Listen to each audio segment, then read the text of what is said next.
আল্লাহ নবী সাল্লাল্লাহু আলাইহি ওয়াসাল্লাম বলছেন, লা ইয়াহমিলান্নাকুম ইস্তিবতাউর রিজকি ফি মাআসিল্লাহ। নবীজি বলেন, শুনো উম্মত, আল্লাহর দেওয়া রিজিক, আল্লাহর দেওয়া বরাদ্দ তোমার কাছে আসতে দেরি হচ্ছে, এই কথা মনে করে তুমি আল্লাহর নাফরমানিতে লিপ্ত হইও না। আল্লাহ কোন দিন দিব এত ভরসা, আরে এতদিন বইয়ে থাকার টাইম আমার নাই। তাহলে এই কথা রাসূলুল্লাহ সাল্লাল্লাহু আলাইহি সাল্লাম বলেন যে তুমি আল্লাহর উপরে ভরসা সরাইয়া সুদের উপরে, ঘুষের উপরে, মিথ্যার উপরে, কিস্তির উপরে, হারামের উপরে কেমনে আস্থা নিলা? কি পরিমাণ মুসলমান আমাদের মধ্যে এই হারামের সাথে সম্পৃক্ত? বলে বয়স্ক মানুষ, বুঝমান মানুষ প্রকাশ্যে বুঝে এটা হারাম, তো এর পরেও নিজের জীবনের সাথে এটা মিশায় নিছে। কোরআনুল কারীমের সূরা বাকারার মধ্যে আছে, কোন ব্যক্তিকে জিনে ধরলে, ভূতে ধরলে, যেরকম সে এলোমেলো কথা বলে, আউলা জাউলা কথা বলে, চোখ টোক বিভিন্ন দিকে ঘুরায়, মাথা মুতা লাড়ে, কসম আল্লাহর কোরআনে আছে, আল্লাহ তাআলা বলেন সুদখোর কিয়ামতের দিন এইভাবে মাতালগ্রস্ত, জিনে ধরুই না, ভূতে ধরুই না, মানুষের মতো দাঁড়ান। আল্লাযীনা ইয়াকুলুনার রিবা লা ইয়াকুমুনা ইল্লা কামা ইয়াকুমুল্লাযী ইয়াতাখাব্বাতুহু আশ-শাইতানু মিনাল মাস। কোরআনে সূরা বাকারাতে আছে, আল্লাহ তাআলা বলেন সুদখোরের পরিণতি হবে, সে দাঁড়াবে এই অবস্থায় যেন শয়তান, জিন, দুষ্ট কিছু তার উপরে আসর করছে, এরকম মাতালের মতো, মাতালের মতো। এজন্য দয়া করে এটা বুঝতে শিখেন। প্রসঙ্গক্রমে বললাম, এটা ভাবতে শিখেন। কেন আপনি হারাম রোজগার করবেন? কেন আপনি হারামের রাস্তায় যাবেন?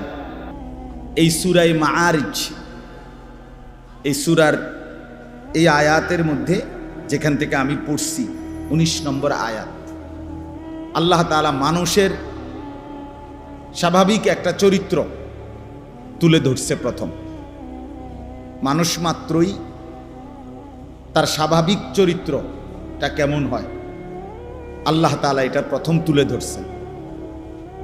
এরপরে সেই চরিত্র থেকে পবিত্র থাকে কারা, মুক্ত থাকে কারা, এরকম গুণাবলী সম্পন্ন কিছু বান্দার পরিচয় আল্লাহ তাআলা তুলে ধরছেন। অর্থাৎ প্রথম আল্লাহ তাআলা বলছেন, ইন্নাল ইনসানা খুলিকা হালুয়া। এই যে কথা এখান থেকে শুরু করলেন, নিশ্চয়ই মানুষ, তাকে বানানো হয়েছে স্বাভাবিকভাবে হালুয়া, এই চরিত্র। এই শব্দটার অর্থ হলো তিনটা। এক নাম্বার হলো ভীরু, দুই নম্বর হলো অধৈর্য, তিন নাম্বার হলো লোভী। লোভী। তো আল্লাহ তাআলা বলেন মানুষের স্বাভাবিক আচরণ হলো, মানুষকে স্বাভাবিকভাবে বানানো হয়েছে, মানুষের স্বাভাবিক চরিত্র হলো সে ভীরু, সে অধৈর্য, সে লোভী। কি ব্যাপারে ভীরু, কি ব্যাপারে অধৈর্য, কি ব্যাপারে লোভী? আল্লাহ তাআলা সেটার দুইটা উদাহরণ দিছে। ইদা মাসসাহুশ শাররু জাজুআ ওয়া ইদা মাসসাহুল খাইরু মানুআ। আল্লাহ তাআলা বলেন স্বাভাবিকভাবে মানুষ এমন হয় যে যখন তার উপরে কোনো মুসিবত আসে, অকল্যাণ, অপছন্দনীয় কিছু আসে, তো অল্পতেই হতাশ হয়ে পড়ে, হতাশ হয়ে যায়। আবার যখন তার পক্ষে, তার পছন্দসই, তার পছন্দ মতো, চাহিদা মতো কিছু মিলে, পেয়ে যায়, স্বাচ্ছন্দ্য, তার সুবিধা মতো, তখন সে মানুআ, কৃপণ হয়ে যায়। অর্থাৎ তখন আর সে আল্লাহর পথে, আল্লাহর ইবাদতে, আল্লাহর জন্য তা ব্যয় করতে আর চায় না। না থাকলে বা পেরেশানিতে পড়লে, মুসিবতে পড়লে একদম হতাশ হয়ে যায়, আর থাকলে কৃপণতা করে, আর দিতে চায় না, আল্লাহর জন্য তখন আর খরচ করতে চায় না। তা আল্লাহ তাআলা বলেন এই হলো মানুষের স্বাভাবিক চরিত্র, স্বাভাবিক বৈশিষ্ট্য। অর্থাৎ প্রত্যেকটা মানুষ এমন হয় যে যখন আল্লাহ তাআলার উপরে তার প্রথম জিম্মাদারি, মূলত বিষয় হলো প্রতিটা মানুষের, প্রতিটা মুমিনের উচিত সর্বাবস্থায় সে আল্লাহ তাআলার উপরে ভরসা করা। ওয়া আলা রাব্বিহিম ইয়াতাওয়াক্কালুন। আল্লাহ তাআলা কোরআনুল কারীমের মধ্যে বলছেন মুমিনের সিফাত হলো মুমিন তার রবের উপরে ভরসা করবে। তাহলে আমি সুখে থাকি কিংবা দুঃখে থাকি, আমার অভাব হোক আর প্রাচুর্য হোক, আমার পছন্দ মতো মিলুক অথবা না মিলুক, কোনো অবস্থাতে আল্লাহর উপর থেকে নির্ভরতা, ভরসা না সরানো, এটা হলো আল্লাহ তাআলার চাওয়া। আল্লাহ তাআলার চাওয়া কোরআনুল কারীমের মধ্যে আছে, আল্লাহ তাআলা নবী সাল্লাল্লাহু আলাইহি ওয়াসাল্লামকে বলছেন কুল লান ইউসিবানা ইল্লা মা কাতাবাল্লাহু লানা। হে নবী, আপনি বলে দেন পৃথিবীবাসীকে, আপনার উম্মতকে, সমস্ত ঈমানদারদেরকে, সবাইকে বলেন যে শোনো, এ কথার বিশ্বাস রাখো যে লান ইউসিবানা ইল্লা মা কাতাবাল্লাহু লানা, আমাদের উপরে কোনো মুসিবত আসবে না, কোনো পেরেশানি আসবে না, আসবে ওইটুকু যেটুকু আল্লাহ আমাদের জন্য তাকদীরে লিখে রাখছেন। মা কাতাবাল্লাহু লানা, আল্লাহ যা লিখে রাখছেন, ফয়সালা করছেন, সেটা আসবেই। এর অতিরিক্ত কিছুই হবে না, এর অতিরিক্ত কিছুই হবে না। হুয়া মাওলানা, আল্লাহ বলেন নবী এটাও বলে দেন যে আল্লাহই সব অবস্থায় আমাদের অভিভাবক। আমাদের সব অবস্থায় অভিভাবক কে বাপ? আল্লাহ। হুয়া মাওলানা। এরপরে আল্লাহ বলেন, এটাও বলে দেন ওয়া আলাল্লাহি ফালিয়াতাওয়াক্কালিল মুমিনুন, সমস্ত মুমিনদের উচিত শুধুই কেবল আল্লাহ তাআলার উপরে ভরসা করা। কার উপরে ভরসা করা? আল্লাহ তাআলার উপরে ভরসা। আমার ভাই, হাতে ধরা যাদের মোবাইল, আপনারা এই মোবাইলটা আল্লাহর ওয়াস্তে বন্ধ করে দেন। বন্ধ কইরা আমার অনুরোধ, আপনারা দয়া করে এমনি একটু কথা শুনেন, আমার দিকে তাকায়া। আল্লাহর কথা উলামায়ে কেরামের চোখের দিকে তাকায়া শুনলে বরকত হয়। মোবাইলটারে সামনে যদি হাতের মধ্যে আপনি ধরে রাখেন, এটা একটা দেওয়াল উঠায় দিলেন, আপনি জীবনেও আপনার কোনো পরিবর্তন হবে না, ওই মোবাইলই থাকবে সব। নিজের কলিজা নড়বে না, দিল নড়বে না, বুঝছেন না? একটা ইন্তেজাম, একটি মাহফিল আল্লাহর কথা পরিবর্তনের জন্য, জিন্দেগি বদলাবার জন্য।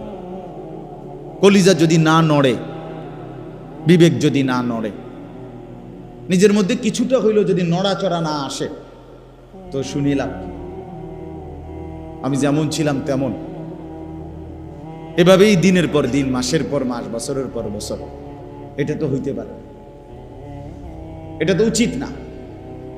কোরআনুল কারীমের মধ্যে আছে, আল্লাহ তাআলা বলতেছেন সাহাবীদের আখলাক, ওয়া ইযা সামিউ মা উনজিলা ইলার রাসূল তারা আয়ুনাহুম তাফীদু মিনাদ দাম'i। আল্লাহ বলেন, বন্ধু আপনার সাহাবীরা এমন, যখন আমি আল্লাহ তাআলা কোরআন নাজিল করি আর সেটা যখন আপনার জবান দিয়ে তারা শুনে, তা আপনি দেখতে পাবেন আপনার সাহাবীদের প্রত্যেকের চোখ থেকে অঝরে পানি ঝরতেছে। এই কথা ছিল, এই মুমিন কোরআন শুনলে নড়ে চড়ে বসবে। এই বেটা, আমার আল্লাহর কোরআন পড়া হচ্ছে, চুপ, কোনো কথা নেই, এমন হওয়ার কথা। ইমানদারের সারা দেহ নড়ে উঠবে। কোরআনুল কারীমের মধ্যে আছে, আল্লাহ তাআলা বলেন, আল্লাহু নাজ্জালা আহসানাল হাদিস কিতাবাম মুতাশাবিহাম মাসানি তাকশাইরু মিনহু জুলুদুল্লাযীনা ইয়াখশাউনা রাব্বাহুম। আল্লাহ বলেন, আল্লাহই নাজিল করেছেন এমন একটি কিতাব যার প্রথম বৈশিষ্ট্য হলো এর সবগুলো কথা সবচেয়ে সুন্দর। দুই, কিতাবান, এটি পরিপূর্ণ একটি পূর্ণাঙ্গ কিতাব, অর্থাৎ যে বিষয় বলতে চাইছে কোরআন তা পূর্ণ মাত্রায় বলছে। মুতাশাবিহান, এই কিতাবের প্রত্যেক কথা একটি আরেকটির সাথে সাদৃশ্যপূর্ণ, এলোমেলো আউলাদাউলা কোনো কথা নাই। মাসানি এই কিতাবের বৈশিষ্ট্য, এর প্রত্যেকটি কথা বারবার তেলাওয়াতকৃত। কোরআনের এক এক আয়াত কয়বার পড়া হয় কন্ত? আপনি একজন হাফেজ সাহেবের জিগান, একটা হেফজখানায় যে বাচ্চা হাফেজ হয়েছে, আল্লাহর কোরআন হেফজ করছে, সে আপনার এখনই না আপনি শুনছেন যে এই কোরআন শরীফ মুখস্থ করছে, কিন্তু এই কোরআনের এক এক পৃষ্ঠা, এক এক আয়াত, এক এক শব্দ তারে কত হাজারবার পড়তেছে। গত 4 বছর ধরে সে কতবার পড়ছে, 3টা বছর ধরে সে কত হাজারবার পড়ছে। সবক, 7 সবক, আমক তা এমনি কতভাবে হেফজখানা। আপনি 2টা দিন কাছে বসে দেখলে বুঝতেন হেফজখানার হাফেজ সাহেবরা এক বাচ্চার পিছনে কি পরিমাণ মেহনত করে। মুসলমান কদরও করতে জানে না, জানেও না কেমনে হাফেজ। আমার ছেলে হাফেজ, মাতবুরি করে ওটার পুতে হাফেজ, মাতবর, বাবা, কিন্তু কি পরিমাণ মেহনত করে আল্লাহ তাআলা তাকে কোরআনের দৌলত দান করছে। তো এই জন্য বললাম, আল্লাহ তাআলা বলেন মাসানি, বারবার পাঠ করা হয়। তাকশাইরু মিনহু জুলুদুল্লাযীনা ইয়াখশাউনা রাব্বাহুম, এই কথাটা বলার জন্য আমি পড়ছি। আল্লাহ তাআলা বলেন এটা এমন কোরআন যার অন্তরের মধ্যে আল্লাহর ভয় আছে, সে যখনই এটা শুনবে তার শরীরের চামড়া, উপরে যে লোম, এই পশম, আল্লাহ তাআলার সমস্ত পশম দাঁড়িয়ে যাবে। এই ছিল কোরআনের বৈশিষ্ট্য। সুম্মা তালিনু জুলুদুহুম ওয়া কুলুবুহুম ইলা যিকরিল্লাহ, অতঃপর তার সমস্ত শরীর এবং তার দিল পুরাটা আল্লাহ তাআলার স্মরণে ঝুঁকে পড়বে। এই ছিল কোরআন। আফসোসের ব্যাপার মুসলমান, বাপ 20 বছর ধরে আল্লাহর কোরআন শোনে, 30 বছর ধরে মসজিদে নামাজ পড়ে, বেনামাজি তো আচ্ছা বাদে দিলাম, কিন্তু নামাজি মানুষ চাচা আজগা 20 বছর 15 বছর থেকে সামনের কাতারে বসেই নামাজ পড়ে, দ্বিতীয় কাতারে, প্রথম কাতারে, এশার নামাজ, ফজরের নামাজ, মাগরিবের নামাজ, আল্লাহর কোরআন শুনতেছে ইমাম সাহেবের জবানে, কিন্তু 30 বছরে কলজার ভিতরে এই বিবেকটাও আসে নাই যে আমার কোরআন শরীফটা অশুদ্ধ, এটা ঠিক করা দরকার। এ কি পরিমাণ বদনসিব মুসলমান! তার কলিজার পরিবর্তন তো পরের খবর, দিল নড়বে এটা তো পরের খবর, নিজের কোরআন শরীফটা যে অশুদ্ধ, সূরা কেরাত, এইটাও মানতে নারাজ, এইটাও বুঝতে নারাজ। দাদা কইছে বাইনতাম দান, বাইনতে আসি ও দাদান। ও দাদান মানে ভিজা ধান, ভিজা ধান ঢেকিতে দিলে এটা সারাদিন বাইরে এলেও ধান থেকে চাউল আলাদা হবে না, হবে না। তাহলে এই জন্য এটা আল্লাহর কোরআনের কথা বলতে গিয়ে বলে, জিন্দিগি যদি না নড়ে, বিবেক যদি না নড়ে, দিল যদি না নড়ে, তো আল্লাহর কোরআন কি শুনলেন, কি বুঝলেন? আপনারা অনেক মুসলমান আছেন যাদের কোরআন শরীফ অশুদ্ধ,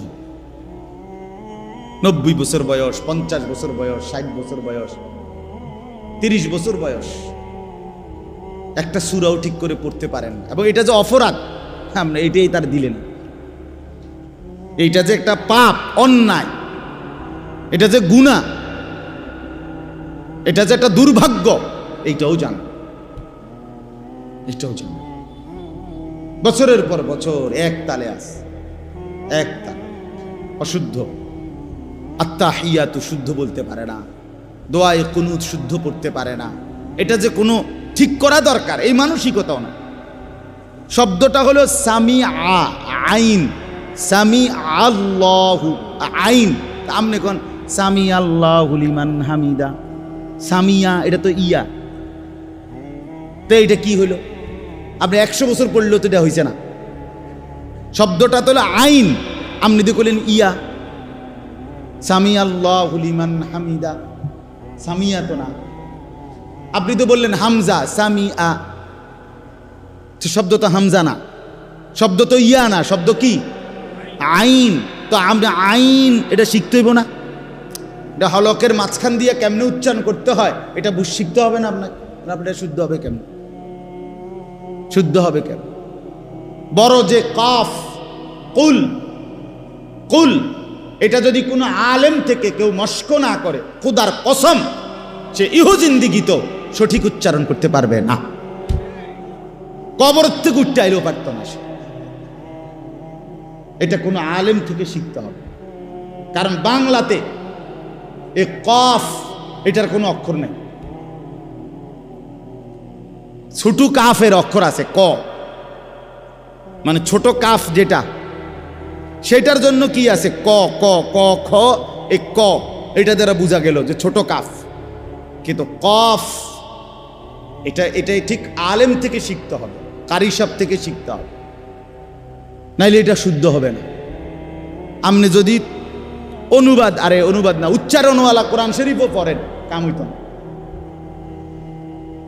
এই জন্য আপনাদের কাছে বললাম, আমি যে উদ্দেশ্যে বলতেছিলাম, আমার দিলের মধ্যে যদি নড়াচড়া না হয়, বিবেক যদি না জাগে, দিলের মধ্যে যদি কোনো অনুভূতি না জাগে, তো আল্লাহর কথা শুনে লাভ কি? আল্লাহর কথা শুনে লাভ কি? এই জন্য এই কথাটা বলতে গিয়ে বলছি, অনেক সময় সারাক্ষণ আল্লাহর কোনোখানে কোনো বয়ান হইলে ব্যস্ত, শুধু মোবাইলটা নিয়ে শুধু ব্যস্ত। কিছু মানুষের জিন্দিগি বদনসিব এমন যে 24টা ঘন্টা জিন্দিগিটারে মোবাইলটার সাথেই মিলাই দিছে। আজ আমাদের লাখ লাখ নওজোয়ান, সে তার জীবনের সমস্ত স্বপ্ন, আশা, আকাঙ্ক্ষা, ভালোবাসা, আবেগ, অনুভূতি, চিন্তা, চেতনা, সব কিছু, জীবনটা পুরা উৎসর্গ এই মোবাইলের কাছে। হায় হায় আফসোস। আপনি তার একটা হাত খুললে লাগবেন, হে মেনে নিবে, তো মোবাইলটার থেকে তার 1 ঘন্টা আলাদা রাখবেন, সেটা মানবেন। এই পরিমাণ নেশাগ্রস্ত, এই পরিমাণ। মদের আসক্তি এত মারাত্মক না, জুয়ার আসক্তি এত মারাত্মক না, মোবাইলের আসক্তি যে পরিমাণ। হাজার হাজার যুবক, লাখ লাখ যুবক একটা সেজদা দেয় না, এই মোবাইলের আসক্তি। সারা দিন রাত তার একটাই, এখানে কোনো বয়স্ক লোকে দেখে না, আলেমে দেখতেছে না, আমার আত্মীয় স্বজন দেখতেছে না, আমার অভিভাবক জানতেছে, কারো কোনো ইজ্জত সম্মানের দিকে তার কোনো পরোয়া নাই। আমি আর আমার মোবাইল, খালাস। এবার আমার ইজ্জত থাকুক বা না থাকুক, বাপমার ইজ্জত থাকুক বা না থাকুক, আমার ধর্মের সম্মান থাকুক বা না থাকুক, আমার এটা দেখার বিষয় না। আমি আছি আর আমার মোবাইল আছে, খালাস, আমার জিন্দেগি। আমার ভাই, এভাবে জীবন বেশি দিন আগাবে না, এভাবে আগাবে না, এভাবে জেনারেশন টিকে না। এত ফালতু হইলে, এত গাফেল হইলে, এত অমনোযোগী হইলে, দুনিয়া আখেরাত সব কিছুর ব্যাপারে এত বেখেয়ালি হইলে পৃথিবী টিকবে না, দুনিয়াও টিকবে না, আখেরাতও টিকবে না। এই জন্য আমি অনুরোধ করতেছি, আজকের জন্য না, মোবাইলের এই আসক্তি কমানো উচিত ভাই, সবাই কমানো উচিত। প্রয়োজনকে প্রয়োজনের মধ্যেই সীমাবদ্ধ রাখা চাই। রাত দিন সব কিছু, কুকুর, বিড়াল, শূকর, মানুষ, গরু, ছাগল, হাঁস, মুরগি, যেটা দেখি এইটারই ছবি উঠাইতে হবে। এইটা একটা প্রতিবন্ধীমূলক আচরণ ছাড়া আর কিছু না। এটা একটা ফালতু কথা, ফালতু অভ্যাস, এটা একটা বদ আখলাক। এই জন্য দয়া করে প্রত্যেকেই ফিকির করেন, ইনসাফের সাথে ভাবেন। যুবক ভাই, আপনারাও ভাবেন, নওজোয়ান তোমরাও ভাবো ভাইয়া, এক মুসলমানের জিন্দিগি এত ফালতু যেন নষ্ট না হয়। আল্লাহ আমাদেরকে বুঝ দান করে। চলেন, আমি আমার কথাটা বলতেছিলাম যে এক মুমিনের সিফাত, এক মুসলমানের সিফাত, আল্লাহ তাআলা চান বান্দা হার হালাতে আমার উপরে ভরসা করো, সুখে থাকো আর দুঃখে থাকো, কার উপরে ভরসা করো? হযরত আব্দুল্লাহ ইবনে আব্বাস রাদিয়াল্লাহু তাআলা আনহুমা, নবীজির একজন বিখ্যাত সাহাবী। আল্লাহ নবী সাল্লাল্লাহু আলাইহি সাল্লামের আপন চাচাতো ভাই, তিনি অনেক বড় মাপের সাহাবী ছিলেন। কোরআনুল কারীমের সবচেয়ে বড়, নবীজি সাল্লাল্লাহু আলাইহি সাল্লামের পরে সাহাবীদের মধ্যে সবচেয়ে বড় মুফাসসির ছিলেন এই সাহাবী, রাইসুল মুফাসসিরিন। তো উনাকে নবীজি একদিন উপদেশ দিছেন, নসিহত করছে। নসিহত করতে গিয়ে বলছে, ইয়া বুনাইয়া, হে প্রিয় বৎস, ওনার ছোট চাচাতো ভাই ছিলেন, যে শোনো, ইজা সাআলতা ফাসআলিল্লাহ, তুমি যদি কখনো কিছু চাও শুধুই আল্লাহর কাছে চাও। ওয়া ইজা ইসতাআনতা ফাসতাইন বিল্লাহ, তুমি যদি কিছু সাহায্য প্রার্থনা করো তো শুধু আল্লাহর কাছেই সাহায্য প্রার্থনা করো। এরপরে বললেন, ওয়া আলাম আন্নাল উম্মাতা লাউ ইজতামাআত আলা আন ইয়ানফাউকা বিশাইইন লাম ইয়ানফাউকা ইল্লা বিশাইইন কাদ কাতাবাহুল্লাহু লাক। চিরন্তন একটা মূলনীতি নবী বলে দিছে, যে শোনো, গোটা পৃথিবী যদি, সারা পৃথিবী একত্রিত হয়ে সিদ্ধান্ত নেয় তোমার একটা উপকার করবে, নবী বলেন কসম, তোমার কোনো উপকার কেউ করতে পারবে না, তোমার কেবল ওই উপকারটাই হবে যেটা আল্লাহ তাআলা তোমার জন্য লিখে রেখেছে। ওয়ালা বিজতামাউ আলা আন ইয়াদুররুকা বিশাইইন লাম ইয়াদুররুকা ইল্লা বিশাইইন কাদ কাতাবাহুল্লাহু আলাইকা। এরপরে নবী বলেন, শুনো, সারা পৃথিবী মিলে যদি সিদ্ধান্ত নেয় তোমার একটা মুসিবত করবে, ক্ষতি করবে, বিপদে ফেলবে, তোমার একটি মুসিবতে দিবে তোমাকে, কেউ তোমাকে কোনো মুসিবতে ফেলতে পারবে না, কেবল তোমার ওই মুসিবতটাই আসবে যেটা আল্লাহ তাআলা তোমার জন্য তাকদীরে লিখে রাখছে। তাহলে সুখের প্রতিবিন্দু আল্লাহর পক্ষ থেকেই আসে, দুঃখের প্রতিবিন্দু কার থেকে আসে? যিনি হাসান তিনি কাঁদান। মুখের হাসি যার দান, চোখের পানি তারই দান। ওয়া আন্নাহু হুয়া আবহাকা ওয়া আবকা, আল্লাহ বলেন তিনি হাসান তিনি কাঁদান। তাহলে আনন্দ বেদনা, সুখ দুঃখ, প্রাপ্তি অপ্রাপ্তি, প্রত্যাশা মতো হওয়া অথবা না হওয়া, সর্বাবস্থায় মূলত ফয়সালাটা কার? আল্লাহ। আল্লাহ আল্লাহ। মাখলুক থেকে কিছুই হয় না, সব হয় কার থেকে? আল্লাহ থেকে। আল্লাহ থেকে, আল্লাহ থেকে। আল্লাহই করেন সব, আল্লাহই করেন। তো এখন আল্লাহ তাআলা বলেন, স্বাভাবিক যেই মানুষের মধ্যে দ্বীন নাই, ঈমান নাই, আল্লাহর বন্দিগি নাই, আল্লাহ তাআলার সাথে সম্পর্ক নাই, তো সেই মানুষের স্বাভাবিক অভ্যাস হইল সে ভীরু, সে লোভী, সে অধৈর্য। তার মানে হইল সে আল্লাহ তাআলার ফয়সালা আসা পর্যন্ত অপেক্ষা করতে রাজি না, রাজি না। সে নিজের থেকেই সিদ্ধান্ত নিয়ে নিছে, এই 3 দিনের ভিতরে যদি আমার এটা না হয় আর হইতো না, আর হইতো না। অথবা এই 2 মাসের মধ্যে হয় নাই, আর হবে না। অথবা 6 মাসের মধ্যে হয় নাই, আর হবে না।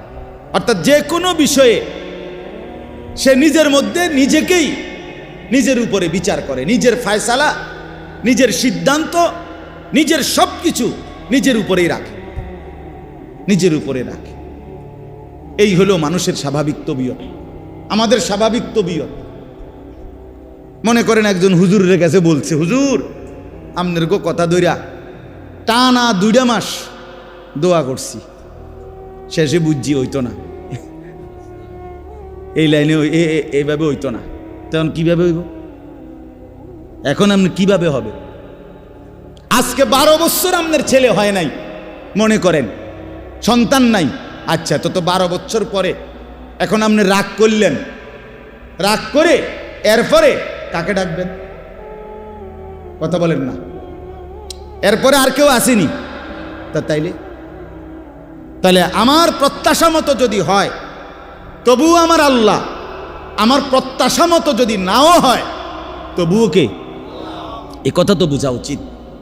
আমরা তো এটা বুঝতে চাই না, আমরা তো এটা বুঝতে চাই না। সবচেয়ে বেশি বুঝতে চাই না রিজিকের বেলায়, সবচেয়ে বেশি অধৈর্য আমরা সম্পদের বেলায়, উপার্জনের বেলায়, রোজগারের বেলায়। আমাদের কলিজার ভিতরে শয়তান এটা বসাইছে যে তুই যদি হারাম না খাও, তুই যদি সুদ না খাও, তুই যদি কিস্তি না নাও, তুমি যদি মিথ্যা না বলো, তুমি যদি ওজনে কম না দাও, তুমি যদি মানুষকে না ঠকাও, বাটপারি সিটারি যদি না করো, তাইলে তোমার সংসার চলবে না, জিন্দিগি চলবে না। এসব হুজুর্গ কথা দইরা এই সমস্ত বুজুর্গি লইয়া বইয়া থাকলে দুনিয়ার চলন যেত। এইটা আপনারে যে বুঝাইছে, আপনার কলজাত ঢুকাইছে, তার নামে শয়তান, তার নাম শয়তান। শয়তান, ইবলিস, ইবলিসে বুঝাইছে। তো আল্লাহ তাআলা বলেন,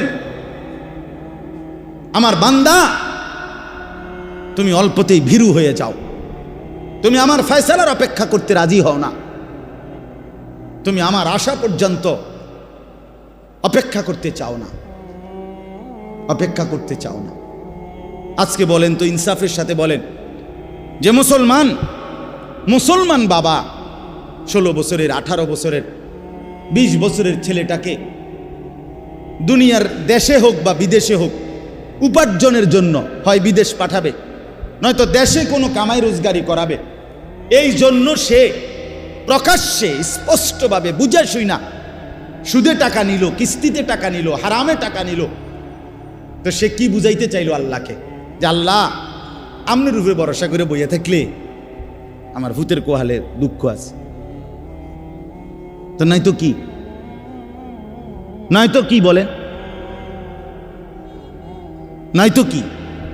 আমনের কথা মতো এইটা হারাম সেইটা হারাম ইতান লইয়া বইয়া থাকলে আমার চলতো না। আমার এখন টাকা দরকার, আমার এখন দরকার। কি পরিমাণ বদনসিব মুসলমান! কিভাবে আমরা আল্লাহকে ভুলে যাই, কিভাবে আমরা আখিরাতকে ভুলে যাই, নিজের কবর ভুলে যাই। আমার বাপ, এই জন্য আল্লাহ তাআলা বলেন, ইদা মাসসাহুশ শাররু জাজুআ, আমার বান্দা এমন, যখনই একটু মুসিবত হয়, যখনই প্রত্যাশা মতো হয় না, যখনই তার চাওয়া মতো আসে না, তো সে হতাশ হয়ে যায়। যে না, হইতো না, এ হক হালালি লাইন লইয়া বইয়া থাকলে হইতো না, হুজুরদের কথা ধরে বইয়া থাকলে হইতো না। বোঝেন নাই কথাটা? হতাশ, সে হতাশ, অর্থাৎ সে তখন নিজের উপরে দায়িত্ব নিয়ে নেয়, নিজের উপরে ফয়সালা নিয়ে নেয়, হতাশ হয়ে যায়। আর কি, আবার যখন চাহিদা মতো মিলে, সব কিছু ঠিক আছে, কামাই রোজগারি দেশে বিদেশে সর্বদিকে, তে এইবার আর আল্লাহর জন্য ব্যয় করা, অর্থাৎ উপার্জন আমার সব ঠিক মতো আসতেছে কামাই, এখন আমার এই উপার্জনের উপরে যাকাত ফরজ না, এটা নিয়ে আলোচনাও করবে না, জিজ্ঞাইতেও না, এটা হুজুরের কাছে জানতেও চাইবে না যে হুজুর আমার এই পরিমাণ সম্পত্তি আছে, আমার উপরে কত টাকা যাকাত আসছে, এটা হিসাব করে দেন। দিছি হুজুর, দিছি। কিতা দিছেন? দিছি, আল্লাহর রহমতে যে লুঙ্গি দিছি যাকাতের উর্ফি দিয়ে গেছে গা, লুঙ্গি দিছে, আইডিয়া করে লুঙ্গি দিছে, মানে 200 লুঙ্গি দিয়ে দিছে। কথা বুঝছেন না? আইডিয়া করে দিয়ে দিছে। যাকাত কি আইডিয়া করে দেয়? কথা বলেন না কেন? আপনি মনে করেন যে হুজুর জোহরের নামাজের ফরজ কয় রাকাত? 4 রাকাত। কথা বুঝেন? হ্যাঁ, আর হুজুর যেই রুকু সেজদা দিছি 8-10 রাকাত দেবে,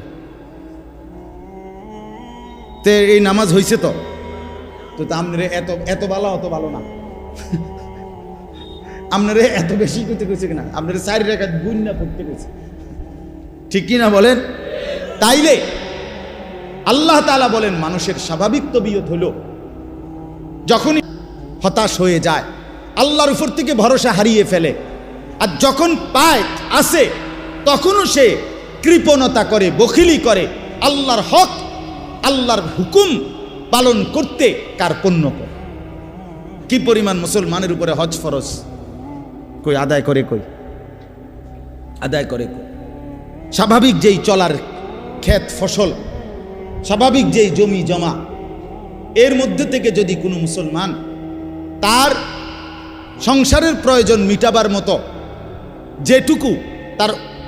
যেটুকু আছে জমি ফসল সম্পদ, এইটুকু থেকে কিছু অংশ যদি সে বিক্রিও করে, তাইলে তার হজের টাকা হবে, আর বাকিটা দিয়ে তার সংসার স্বাভাবিক চলবে। এই মুসলমানের উপরে নিঃসন্দেহে হজ ফরজ। হজ ফরজ। রাসূলুল্লাহ সাল্লাল্লাহু আলাইহি সাল্লাম বলছে যে হজ ফরজ হওয়ার পরেও হজ করে নাই, না করে মরে গেল, খোদার কসম নবী বলছে আমি জানি না এটা কি ইহুদি মরছে না খ্রিস্টান মরছে, বাকি মুসলমান মরে নাই এটা জানি। নবীজি এ কথাও বলে নাই যে আমি জানি না এটা কি মুসলমান মরলো না বেঈমান মরলো, না এ কথা বলে নাই। বলছে আমি জানি না এটা কি ইহুদি মরছে না খ্রিস্টান মরছে। কত বড় কথা না! উনি বৈশা রয়েছে 3 ফুট বিদেশ গেছে, এখন 3 ফুটের ঘরে 2 জন কইরা 6 জন নাতি, তারা বিদেশ গিয়া সারছে। এরপরে যদি তাগো খোদা লোয়ায় তো তারা যদি টাকা দেয় তে এবারে 83 বছরের বুড়া মিয়ারে যদি এরা হজে পাঠায় তাইলে হেবড়া হজ করুন। আমি হুজুর করতে আনবো, আমার কি আর হেইটিয়া পয়সা আসেনি? আলাপ করে গপ, বুঝেন না? এমনি গপ মারে, সাদওয়ানের গপ, বাহ লম্বা লম্বা গপ মারে। কথা বুঝছেন? আপনার কিচ্ছু নাই। অথচ কোনো ব্যক্তির মৃত্যুর আগে তার সন্তান তো তার সম্পত্তির ওয়ারিস হয় না। কথা বলেন না কেন? মৃত্যুর আগে সম্পত্তির ওয়ারিস হয় তো সব তো আমনেরই। আমনের নাই কিচ্ছু তখনই না যখন আপনি কবরে যাবেন, হে সময় না। বুঝেন নাই কথা? আপনি জীবিত থাকাকালীন তো আপনারই সব এগুলো। এই বাড়ি আপনারই, এই ঘর আপনারই, এই সম্পদ আপনারই সব এগুলো। আপনার উপরেই তো হজ ফরজ। তো আল্লাহ তাআলা বলেন ওয়া ইদা মাসসাহুল খায়রু মানুআ, আমি যখন পছন্দ মতো কিছু দেই তখন কার্পণ্য করে আমার হুকুম আদায় করতে সচেষ্ট হয় না। আর যখন কখনো মুসিবতে ফেলি তো সেই আমি আল্লাহর উপরে হতাশ হয়ে পড়ি, আমার উপরেই অভিযোগ দিয়ে দেয় যে হা খোদা হুজুর, না আমরা কোয়ালে ব্যবসা নাই, না হুজুর যত কথা এখন ব্যবসা আমার কপালে নাই। কি তৈছে না কার ফুরা মায়ের কি মায়ের ওই এই কেজি প্রতি 25 পয়সা করে মায়ের, প্রতি কেজি আলুতে হয়তো কি 20 পয়সা মার খাইছে, নাইলে 50 পয়সা মার খাইছে। এইটার আফসুসে আল্লাহর আরো শুদ্ধা কাঁপে, এটার আফসুসে। তাহলে একটু হারাইলে এই পরিমাণ আফসুস, কিন্তু পাইলে সেই পরিমাণ কৃতজ্ঞতা কোথায়? কথা বলেন। এই জন্য বাপ আমার, আল্লাহ তাআলা এবার পরের কথাগুলো শুনেন। তাহলে প্রথম কথা আল্লাহ তাআলা তুলে ধরছে, মানুষের স্বাভাবিক তবিয়ত হলো মানুষ ভীরু, মানুষ লোভী, মানুষ অধৈর্য, মানুষ আমি আল্লাহ তাআলার ফয়সালা পর্যন্ত অপেক্ষা করতে চায় না। আল্লাহর নবী সাল্লাল্লাহু আলাইহি সাল্লাম বলেন ওয়াল্লাহি লান তামুতা নাফসান হাত্তা তাস্তাকমিলা রিজকাহা।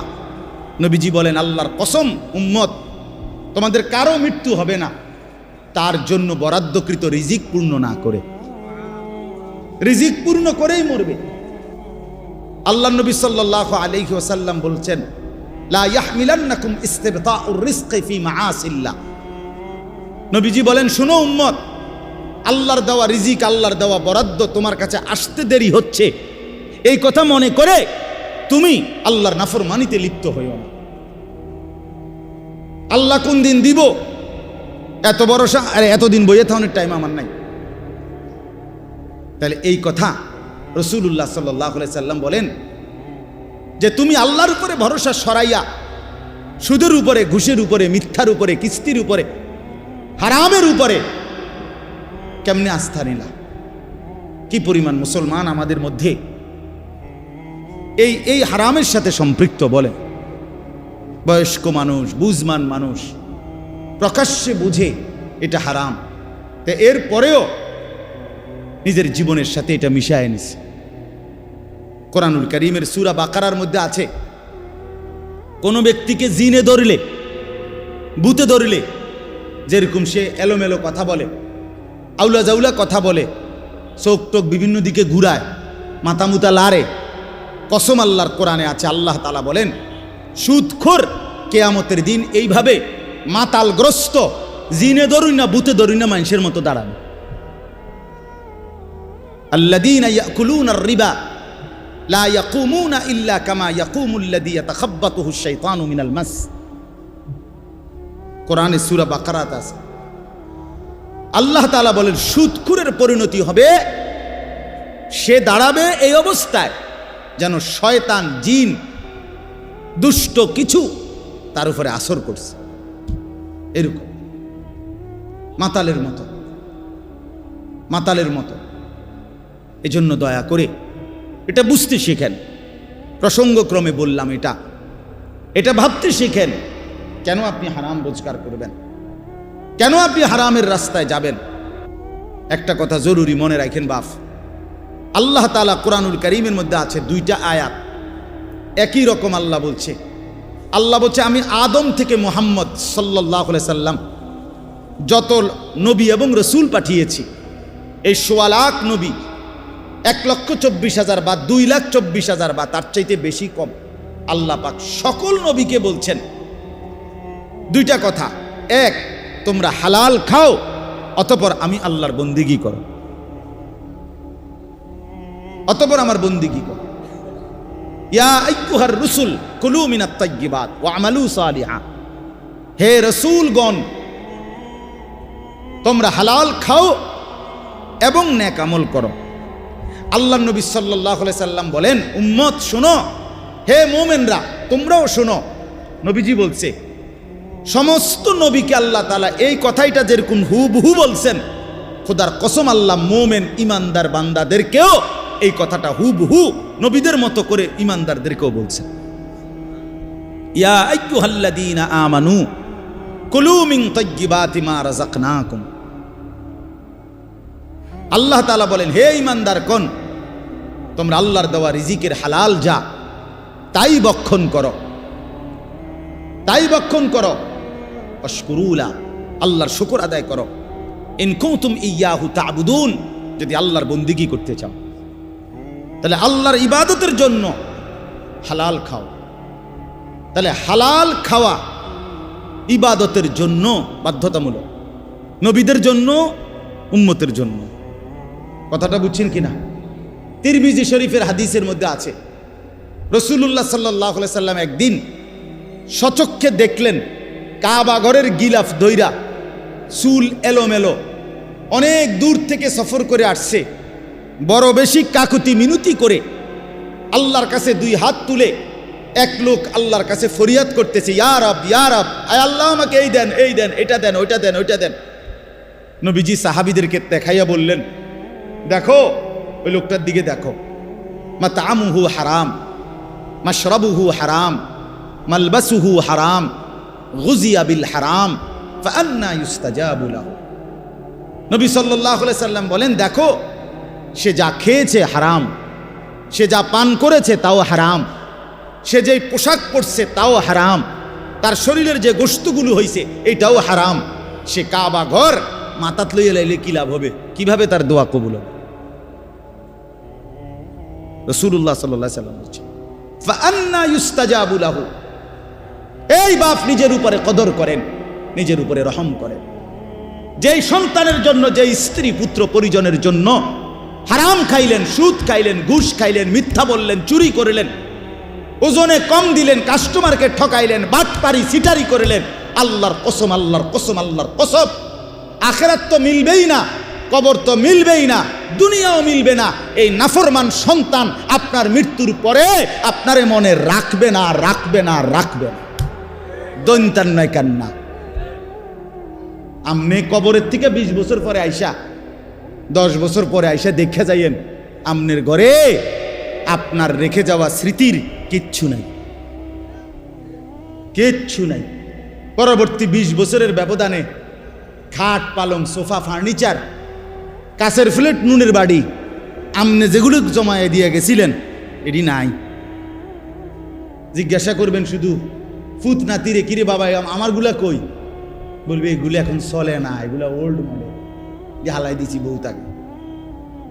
তাহলে তোমার সন্তানই তো তোমার দুনিয়া ফেলে দিল, তোমার বংশধরই তো তোমার দুনিয়া ফেলে দিল। তো আখিরাত তো মিললই না, তো দুনিয়া কোথায় মিলল? দুনিয়া কোথায় মিলল?